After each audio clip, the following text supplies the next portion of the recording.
So here we have layer number 2. You've seen the sky being done yesterday. You're going to hear a little sound coming up here. I'm going to show you what I'm using. The brush and the canvas. The canvas is very tight. The brush is a really bristly thing that I'm using, and I'll tell you why in a second as we get through the sound piece. And that brush allows me to actually sketch or etch in the detail that I'm trying to put into the painting. And you're actually going to see me pick up paint only 3 or 4 times through this whole process. There's going to be a wedge of hills going from left to right here, or from right to left or whatever. So here we go. We're at high speed here. We're doing a painting at Mach 1. This is about 10 times the speed of normal.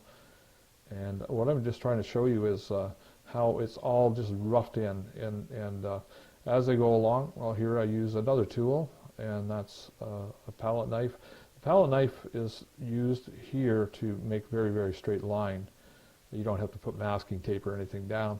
This way, it's one of those cheats that us artists learn, and it allows me to cut in where the water is going to come up to the shoreline. So anyway, I've only dipped my paint brush maybe 3 or 4 times through this whole thing, and here we go. And the reason is because I want it to run out of paint, and as I go along, I'm pushing very hard, and at the end of it, I'm actually got to push quite hard onto the canvas to get enough paint to layer. I want the canvas 100% covered, but I don't need real thick paint. Now, if you watch here, you'll see the highlights happening, and it's really nothing special. I'm not adding paint, I'm actually taking paint away from the canvas.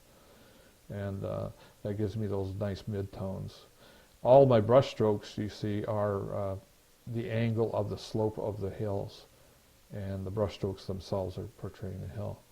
So that was pretty quick, and I'm going to ponder back. And I look back at it right now to see what the painting is telling me. Where should I be highlighting a little bit more, and what through all of this erratic brush work, what details came out naturally. And this natural way of doing things, I think, is more like Mother Nature itself. I mean, Mother Nature is just kind of forms in a natural way, and that's actually what you do when you do a real high-speed brush stroke. Not quite this high speed, but again, I'm moving about 10 to 1. There, I just put a flat spot in there. That's where the level surface of the coastline is going to be. That's actually where the road would be.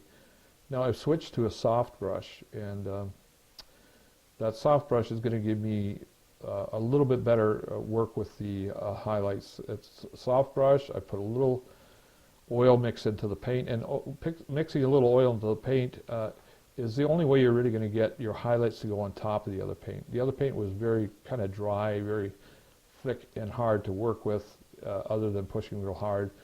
But what you want when the only way you're going to get paint to lay on top of paint is to actually make it a little wetter than the paint below. Almost like a glass cutter has got to be harder than a piece of glass to work. If it's not harder than a piece of glass, it just doesn't work at all. So anyway, here I am doing the highlights, and I'm actually putting where the sun is hitting the hills. And I love this piece because if you look to the right of where I was just working, there's a dark line above the hill, and that was intentional. That dark spot is actually where the cloud is hitting it. Now this, where I'm working right now, is even a piece of scenery that's further back. I put a little extra atmosphere in there because that atmosphere is what gives you the depth of the painting. You see the hills from the right to the left are actually now blended from fairly dark to fairly light, and what I just did a minute ago was almost blended it right into the background. So the lighter we go in here, where I'm working right now, the more distance you feel in your mind's eye is between you and that hill. So that atmosphere is extremely important to get that realism. You know, I always say that if I work on a painting, and when I get to the end of the painting, if it doesn't look 3D to me, it's not finished. I have to be able to see the painting as the scenery and not as a flat canvas.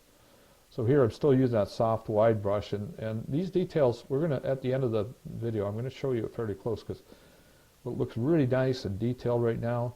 Being far off, your eyes don't really focus when you're looking at a subject. So the motorcycle in the foreground is going to be far more crisp and clear than what you're seeing here. And you'll see that right in the final couple frames of this video, that these are fairly large.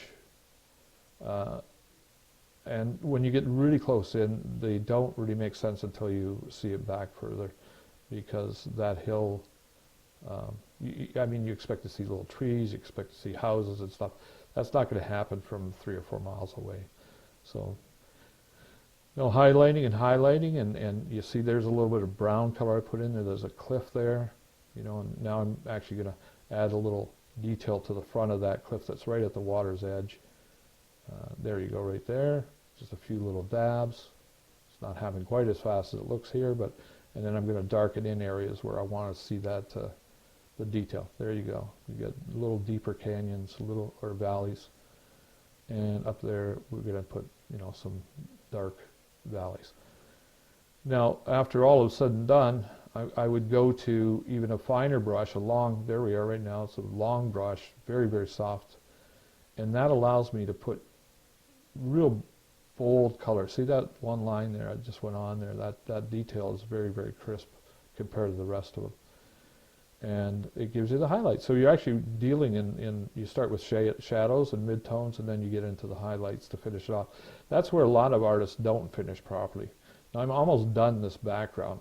These are kind of like little sand slides or mud slides that happened in the years gone by, and they're actually covered in vegetation now.